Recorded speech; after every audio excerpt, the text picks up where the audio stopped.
Alors voilà, donc on est aujourd'hui donc le 16 Shvat et donc nous continuons donc l'étude du chapitre 24 qu'on va certainement donc conclure aujourd'hui.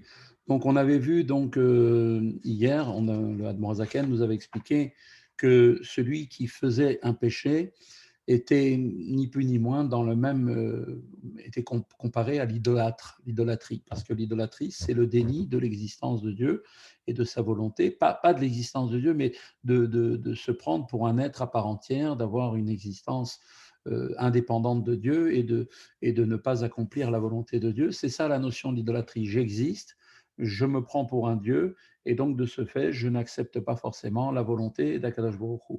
Et donc, c'est ça le principe. Le pécheur, donc, on avait expliqué que au moment où il fait sa faute, parce que, en fait, pourquoi est-ce que alors qu'une âme juive, en fait, elle-même possède cet amour latent, très profondément ancré chez chacun d'entre nous, qui fait qu'un juif ni ne veut ni ne peut se séparer de Dieu, eh bien, c'est que si on demandait à un juif de faire, si le Yitzhara venait demander à un juif de faire tout de suite Avodazara, il est certain que il leur enverrait, non, il leur enverrait de chez lui sans lui donner une importance, ni il n'écouterait à quelque chose, que quoi que ce soit.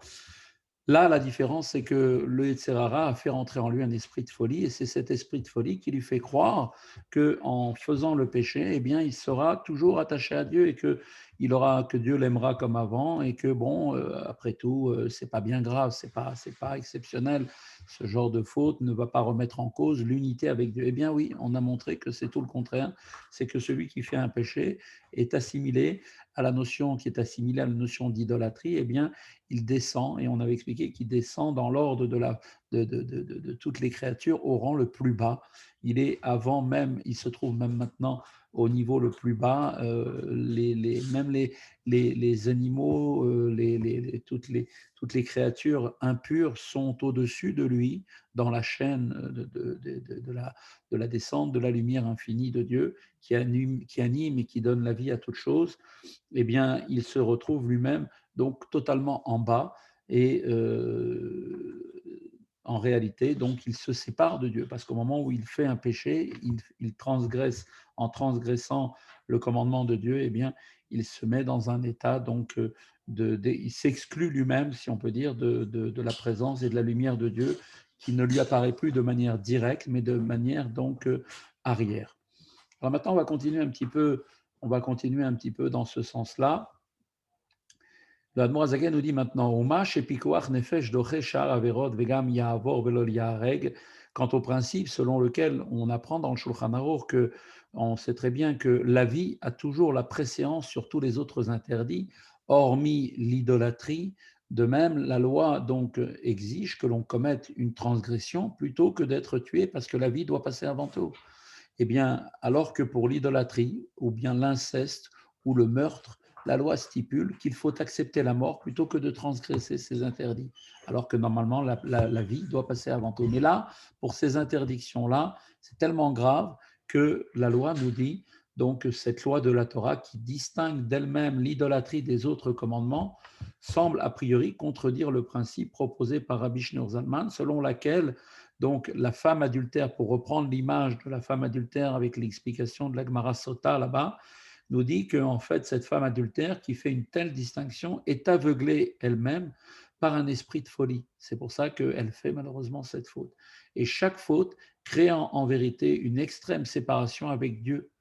Alors, on voit bien très bien que la correspondance est tout à fait adaptée et que au moment où une personne va faire une faute, eh bien, il se sépare complètement de Dieu. Le paragraphe suivant va nous expliquer que la nécessité ou non de sacrifier sa vie pour un interdit ne dépend pas de sa valeur intrinsèque. Il n'y a donc pas ici de contradiction. Aïnou, comme la raison en est la chose, et comme l'explique nos Chachamim, cette raison-là prévaut pour les autres interdits. Qui pirouche rochmenu zal, comme l'explique nos Chachamim à propos de la profanation, par exemple, du Shabbat. On nous dit là-bas hein, que pour une personne en danger, il est dit Chalel alav Shabbat achat kedesh yishmor Shabbatot arbe. La Torah nous dit profane pour cette personne qui est en danger un Shabbat afin qu'il puisse observer d'autres Shabbats. Donc on voit bien que c'est marqué dans la Gemara Shabbat là-bas à la page 151. Quand le traitement médical d'un patient nécessite un acte normalement interdit le Shabbat, la Torah stipule que l'on doit, au contraire, profaner le Shabbat pour le soigner, de sorte que cette personne puisse vivre et observer le Shabbat ultérieurement.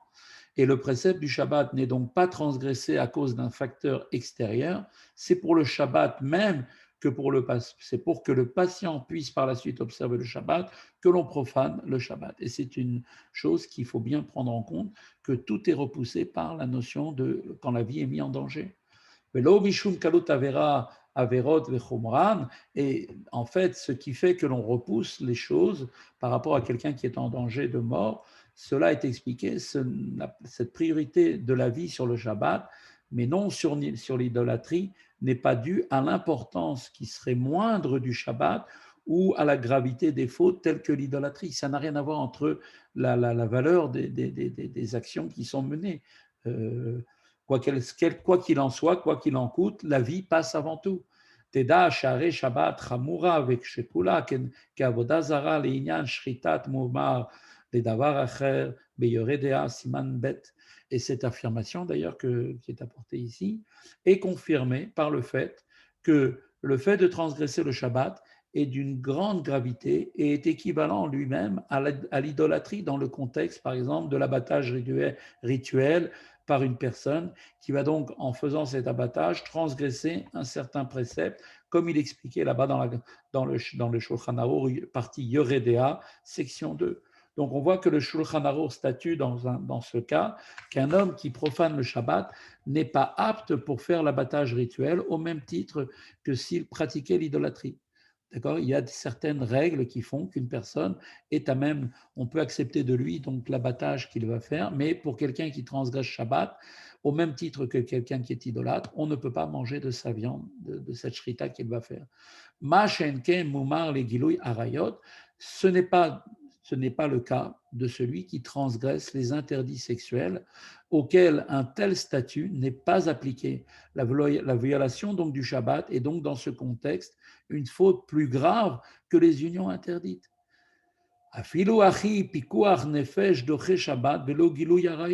Et cependant, la vie a la préséance sur le Shabbat, mais non sur les interdits sexuels, puisque comme on l'a dit, l'obligation de sacrifier sa vie et ne pas transgresser les interdits sexuels n'est donc pas due à leur gravité, puisque la profanation du Shabbat, si on regarde dans l'échelon, est beaucoup plus grave que ces derniers dans le contexte des lois sur l'abattage rituel, comme on l'a expliqué. Quelqu'un qui transgresse Shabbat ne peut pas faire la shrita, alors que quelqu'un qui malheureusement a des problèmes, fait des transgressions sexuelles, peut continuer à faire la shrita. On peut conclure ici que la priorité de la vie sur certaines fautes, mais non d'autres, n'est pas liée à la gravité de la faute. C'est pas parce qu'une faute est grave ou moins grave qu'on va dire, bon, alors donne la priorité à la vie. La vie, elle passe avant tout, dans tous les cas. C'est pas du tout lié à la gravité de la faute qui est commise pour préserver la vie de la personne. Et là, d'exerat akatov, et ce n'est ici seulement qu'un décret des Écritures. En revanche, le pécheur qui établit donc des distinctions entre les fautes suivant leur gravité et qui succombe à ces tentations alors qu'il sacrifierait sa vie plutôt que d'accepter l'idolâtrie, eh bien lui, cette personne, eh bien malheureusement, ce pécheur est en proie à l'esprit de folie de la clipa, laquelle, cette clipa, dissimule son amour pour Dieu, car en réalité, chaque transgression constitue une séparation absolue avec Dieu.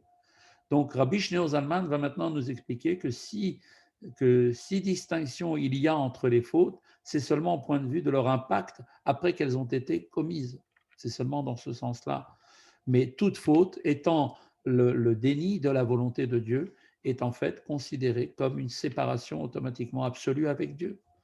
Et là, shalacha maaser achet, im him averot, she'en baim karet ou mita bideshamaim. Toutefois, après l'accomplissement de la faute, si cette faute fait partie de celles qui ne sont pas punies de karet, c'est-à-dire retranchement de l'âme, ni de mort par la main du ciel, she'en nefesh elokit meta legamri v'necheta mishorsha belokim chayim, car où l'âme divine du pécheur ne périt pas complètement, et n'est pas retranché de sa source, qui est en fait le Dieu vivant.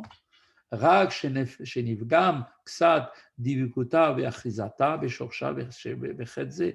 Et c'est seulement que son attachement et sa liaison à sa source sont quelque peu affectés par cette faute. Donc, dans le cas d'une telle faute, son âme animale et son corps peuvent s'élever à nouveau de la clipa et s'unir à la sainteté de l'âme divine, conclut ici Admorazaken, après une petite note entre parenthèses. Il nous dit comme ça, la différence entre d'une part les fautes passibles de karet, c'est-à-dire de retranchement de l'âme, ou de mort par la main du ciel, et d'autre part les autres fautes qui, ainsi expliquées dans Igeret Hatshuva, qu'on verra un peu plus tard, dans le chapitre 5 là-bas, nous dit que le lien entre l'âme divine et la source divine est comparable à une corde tissée de 613 fils, qui correspondent aux 613 commandements. D'accord ? Chaque fil représentant donc un commandement. Et chaque faute, malheureusement, va rompre un fil, le fil correspondant au commandement.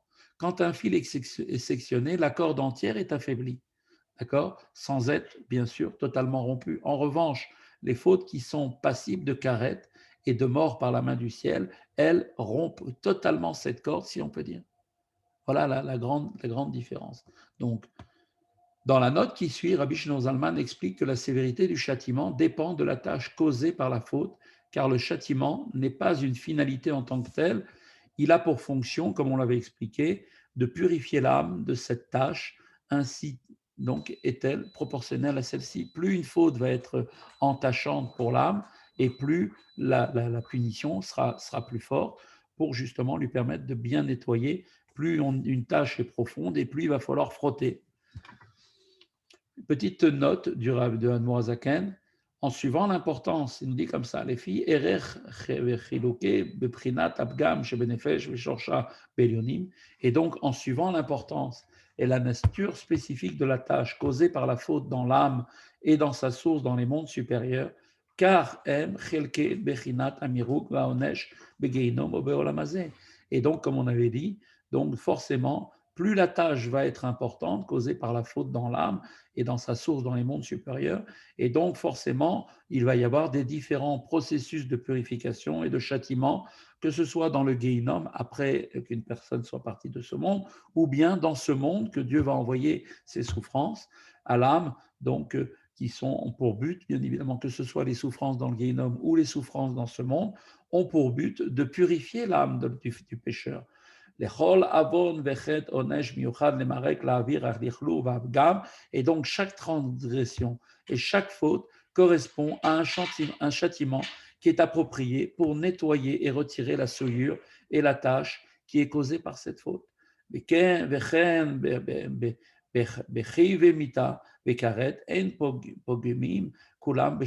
même, la tâche causée par les fautes qui sont elles-mêmes des fautes très graves, puisqu'elles sont punies de retranchement, karet, ou de la mort par la main du ciel, n'est pas la même pour toutes. Donc on voit bien qu'effectivement, il y a différents degrés, différents niveaux qui vont selon l'importance de la tâche qui va être, pour prendre l'image d'une tâche sur un vêtement, plus la tâche va être profonde et plus on va avoir du mal à nettoyer. Donc, et plus il va falloir mettre les moyens pour le faire. Aregam nafsho chiyunit, c'est ce qu'on nous dit. Et donc, forcément, pour en revenir à l'idée initiale, après la faute, il s'agit d'une faute qui n'est pas punie. On parle bien sûr d'une faute qui n'est pas punie de karet, c'est-à-dire de retranchement complètement de tous les fils ou de mort de la main du ciel. Eh bien, on nous dit comme ça, Aregam nafsho chiyunit abamid melveshet begufo vechen gufo. Ainsi, donc, l'âme animale du pécheur qui anime le corps et en est revêtue, ainsi que son corps lui-même, chosrim, reviennent automatiquement, Veolim, Measitra Charav, Aklipazo, Meomakrivim, Mekdushan, Nefesh Elokit, Amel Beshbehem. Et donc, cette âme retourne et s'élève de la Klipa Chara et de la Klipa en général, où il avait chuté lors de la faute, et se rapproche de la sainteté de l'âme divine qui en est revêtue. Amehimna Bashem Echad, Begam Beshaat Achet, Aita Be'amana. Et l'âme divine qui croit elle-même toujours en Dieu unique, et même au moment de la faute, eh bien, elle, l'âme divine, lui était restée fidèle. Car c'est seulement l'âme animale qui, au moyen du corps, va commettre la faute. Rag she'aita beprinat galut mamash toch nefesh abamid misitra achara umarti et aguf umoridato ima be'amkesh ol. C'est seulement, en fait, le problème, c'est que c'est seulement que l'âme divine était alors dans un état d'exil dans l'âme animale, d'accord, et que malheureusement, cette âme animale issue de la Sitra Achara, qui a fait fauter le corps, va entraîner donc automatiquement la baisse, la chute de l'âme divine avec elle dans les abîmes les plus profonds. Et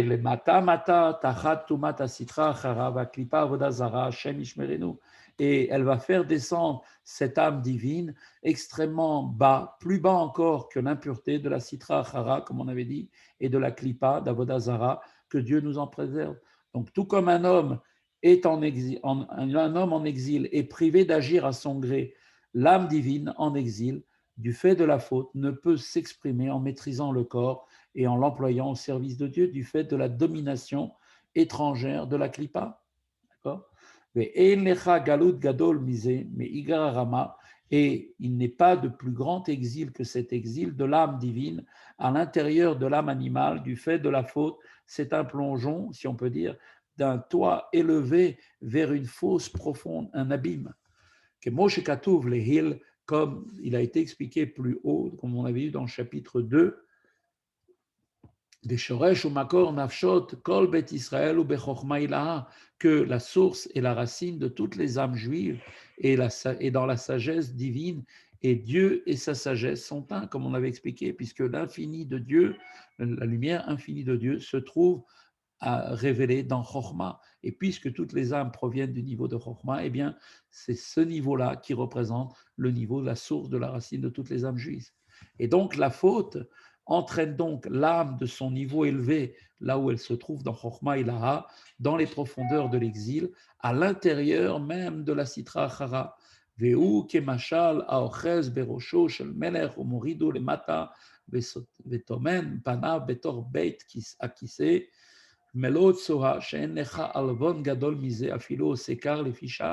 Et donc, pour prendre une image, Admorazaken nous dit cela est comparable à quelqu'un qui saisit la tête du roi, d'accord, le roi, c'est-à-dire Dieu, l'entraîne vers le bas et plonge son visage dans une fosse pleine d'excréments.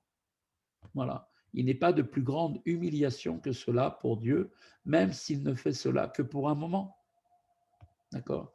Pourquoi? Parce que l'âme divine étant une partie de Dieu, cette partie de Dieu tombe dans cette fosse qui est remplie donc malheureusement d'excréments.